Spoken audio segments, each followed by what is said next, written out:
সালামু আলাইকুম ওয়া রাহমাতুল্লাহ। ভাই, দুনিয়া ছাড়া আমরা কেউ চলতে পারবো না। দুনিয়াতে চলতে গেলে দুনিয়া আমার লাগবে। তবে এমন দুনিয়া করব না যেন দুনিয়ার পিছনে ঘুরতে ঘুরতে যেন আমার আখিরাত নষ্ট হয়ে যায়। তাহলে ভাই আমি নিজেকে নিজে ঠকাবো। কিরকম?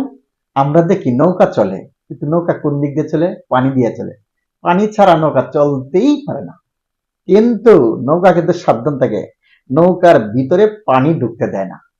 যদি নৌকার ভিতরে পানি ঢুকে নৌকা তলায় যাবে।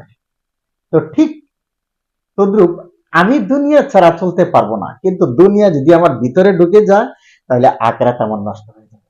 আর আখেরাত যদি নষ্ট হয়ে যায় তাহলে আখেরাতের জবাব আমারটা আমাকে দিতে হবে।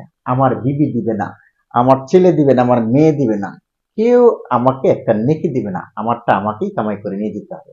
এই জন্য দুনিয়ার পাশাপাশি যেন আখেরাতকে না বলি, আখেরাতকে স্মরণ রাখতে হবে। আসুন আমরা আখেরাতকে সামনে নিয়ে আমরা ইমান আমলের পিছনে মেহনত করে ইমান বানিয়ে কবরে যাওয়ার চেষ্টা করি। আল্লাহ তাআলা আপনাকে